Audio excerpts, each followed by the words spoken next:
Whether we're talking inclusive growth, whether we're talking about human capital development, whether we're talking about infrastructure, and all of the policy directions, there's a thread that connects all of that, and sometimes there's even a base that provides the wherewithal for the government to be able to do all of this. And that's the subject of taxation. And that's why we think as part of this dialogue, it's critical that we have this conversation. So within the short minutes that's available, I'll try to provide a quick overview of how the current fiscal landscape stands as we have it in the country today. What are the changes happening? And I'll try to dwell on the most recent one, the Finance Act, and some of the other key changes that we're having within the regulatory space. And what are the action items for everyone? So whether you represent the private sector or you are in the public sector, there's some action point in terms of where we are and where we need to go, and we'll try to close it all with some concluding thoughts. So I think an appropriate place to start when it comes to discussing the current state of things is to recognize the critical need of mobilizing a lot more revenue to execute all of our projects. We may have different perspective as to, the use and application of current funds that is available to government. We may have differences in terms of what we consider as priorities in terms of areas of focus. We may have concerns as to whether the split between recurrent and capital, whether it's appropriate. But one area that I think there should be an alignment for us to actually have a valid conversation is recognizing the fact that the country needs to upscale the amount of revenue that is available to it. And there are statistics that speaks to this very clearly.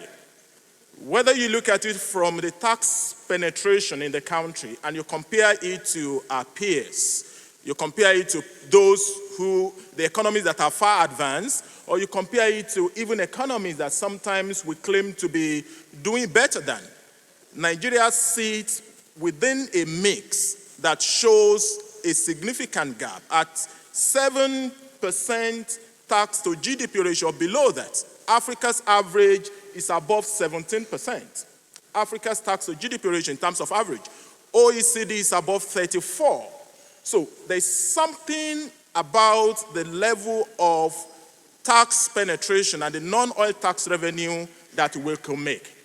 Now that should be a fact that we should all ascribe to.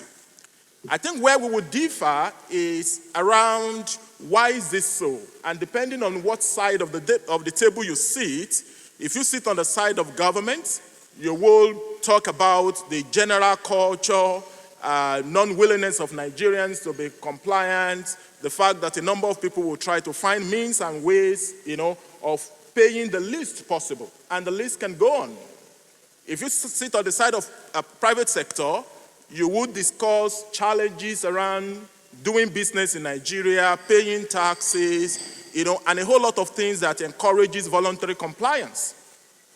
And look at the budget numbers, some of the statistics that is shown above. Look at the trend of revenue. The top one shows the revenue. As for 2020 budget, we're expecting to generate maybe a little over 8 trillion naira. For an economy of our size, 8 trillion naira, assuming all assumptions met, all targets met, our historical performance has never shown that we usually hit that target. Capital outlay plan around 10.6 trillion. Look at the quantum, the mix between, capital and debt servicing. The blue one right on top at 2.5 is capital expenditure. Debt servicing is 2.7 trillion. All right? Recurrent non-debt 4.8 trillion. Of course, there is a different conversation that this shows in terms of the appropriateness of the mix. But what it also shows is that within the current structure that is available, within the provisions that the executive have to comply in terms of running the bureaucracies of government and making sure that we meet some of the constitutional requirements in terms of the size of cabinet or the number of people we'll appoint, there's a lot of tough issues, within there that are difficult to resolve. We've got to be able to make tough choices. But alluding to the assertions by the private sector in terms of the connection between how much of revenue we're able to make and the ease of doing business, the graphs, maybe the top bottom, kind of speak to that.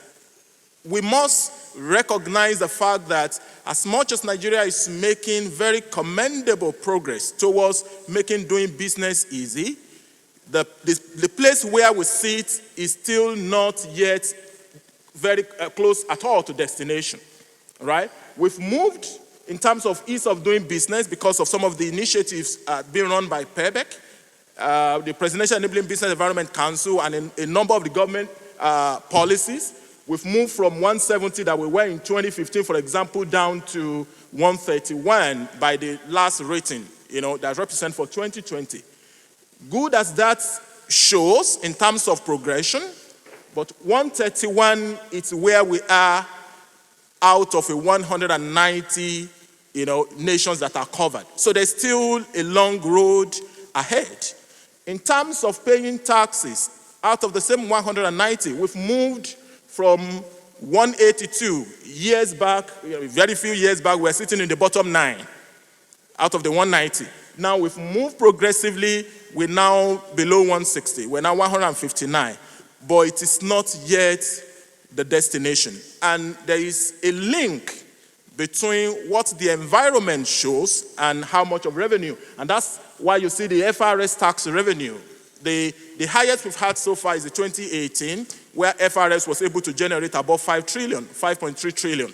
The closest to it was 2012, when we made about 5 trillion. My estimate is that the 2019 number, when they're out, won't be up to 2018, maybe something between 5 trillion or a little above, because we have the release as at end of Q3, which is more or less very close to what we had in 2018. And the last quarter of the year is not when you make a lot of revenue. So best case, maybe we move as close as possible to 5.3 trillion. The gap is still far. 2020 projection is something within the range of 8 trillion.